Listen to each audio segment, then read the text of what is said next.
जब तक 370 लगी हुई थी और जो यहाँ के एनसी कांग्रेस के पीडीपी के लीडर्स थे, इन्होंने सिर्फ लोगों के अंदर ये बताया था कि हम एक अलग स्टेट हैं, हमारे यहाँ कोई बाहर का आ जाएगा तो बड़ा नुकसान हो जाएगा। लेकिन आप 370 हटने के बाद देखिए कि सबकी माइंड ही, सोच ही बदल गई है।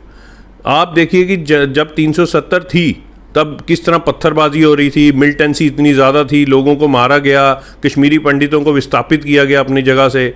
ये सब चीज़ें ख़त्म हो गई हैं। आप देखिए 370 जब से ख़त्म हुई है, ना कोई पत्थर चला है, ना कोई स्कूल एजुकेशन इंस्टीट्यूट्स बंद हुए हैं, ना हड़तालें हुई हैं, ना कोई बाज़ार की हड़तालें होती कि पूरा कश्मीर बंद हो जाएगा, ऐसा कुछ नहीं आप सुन रहा। उल्टा टूरिज़्म आया, डेवलपमेंट हुई है। आप श्रीनगर में एम्स खुल रहा है, जम्मू में IIT आया, जम्मू में एम्स आया। उसके बाद इंफ्रास्ट्रक्चर में जैसे सड़कें, पुल, ब्रिजेस, टनल, मतलब कितनी बातें हम करें जो मोदी जी, अमित शाह जी और नितिन गडकरी जी के नेतृत्व में जिस तरह यहाँ डेवलपमेंट हो रही है।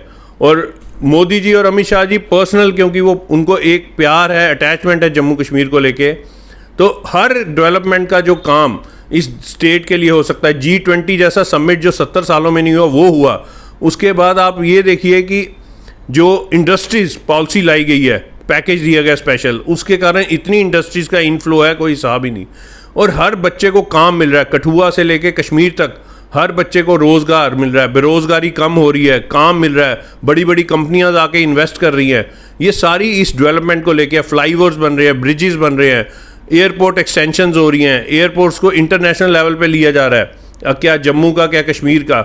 उसके बाद आप जो टूरिज़्म सेक्टर के आप देखिए कि 20 से 25 हज़ार टूरिस्ट, कहते हैं फॉरेन टूरिस्ट आया इस बार, अपने देश का तो आया ही है। उसके बाद वैष्णो देवी श्राइन बोर्ड, अमरनाथ की यात्रा इतनी अच्छी हुई है। ये सारा कुछ 370 हटने के बाद इतना पीसफुल, इतनी कामली, कोई अटैक नहीं, कोई मिलिटेंसी नहीं, कोई कुछ नहीं। ठीक है, थोड़ा बहुत मिलिटेंसी का रह गया, लेकिन पूरी तरह 90% मिलिटेंसी क्रश हो गई हुई है। और सबसे बड़ी बात है कि पीस रिस्टोर हो गया है जम्मू कश्मीर में। और जिस तरह कश्मीर में पत्थरबाजी वगैरह वाले इंसिडेंट्स बड़े सुनाई जाए जाते थे, वो सब खत्म हो गया है। ये फ़र्क है मोदी जी के और अमित शाह जी के नेतृत्व में जम्मू कश्मीर को चलाने का, एक यूटी बन के। और यही फ़र्क था जब कांग्रेस और पीडीपी और एनसी के लोग थे, जिन्होंने आपस में हिंदू मुसलमान करके डिवाइड किया, लोगों को डेवलपमेंट होने नहीं दी। सिर्फ अपने घर के जो 500,000 लोग थे उनकी ट्रांसफ़रें, उनको कैसे पैसे पहुँचे, उनके बच्चे कैसे नौकरियों में लगे, बाकी आम समाज के लिए कुछ नहीं था। और अपने बच्चों को लंदन, अमेरिका, हर जगह जाके पढ़ाते थे। और यहाँ पर बच्चों को बंद कर दो, स्कूल बंद कर दो, इंस्टीट्यूट्स, हड़तालें कर दो, दुकानें बंद कर दो, रोज़गार को बेरोज़गार कर रहे थे और कुछ नहीं कर रहे थे। लेकिन 370 हटने के बाद मोदी जी और अमित शाह ने ये सबसे पहले किया कि आम आदमी को फ़ायदा हो। आम आदमी के आज सड़कें वहाँ गाँव में पहुँची हैं, गुरेज वगैरह ऐसी जगह पे सड़कें पहुँची जिन लोग सोच नहीं सकते। सड़कें 70 साल में ऐसे ऐसे गाँव आपने कश्मीर में सुने होंगे जिनको बिजली मिली अब पहली बार 370 हटने के बाद। तो ये पानी मिल रहा है, उनको पानी नहीं था उनके घरों में।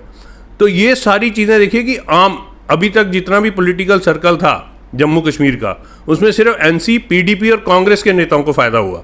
लेकिन मोदी जी और अमित शाह के नेतृत्व में आम आदमी के घर तक सारी सुविधाएं पहुंची। सबको आयुष्मान कार्ड दिया गया, सबको रोज़गार दिया गया, सबके घरों में सड़क पहुंच रही है, सबके घर में बिजली पहुंच रही है, सबके घर में पानी पहुंच रहा है। और ये डेवलपमेंट का फ़र्क है 370 हटने के बाद और 35 से हटने के बाद, मोदी जी और अमित शाह के नेतृत्व में।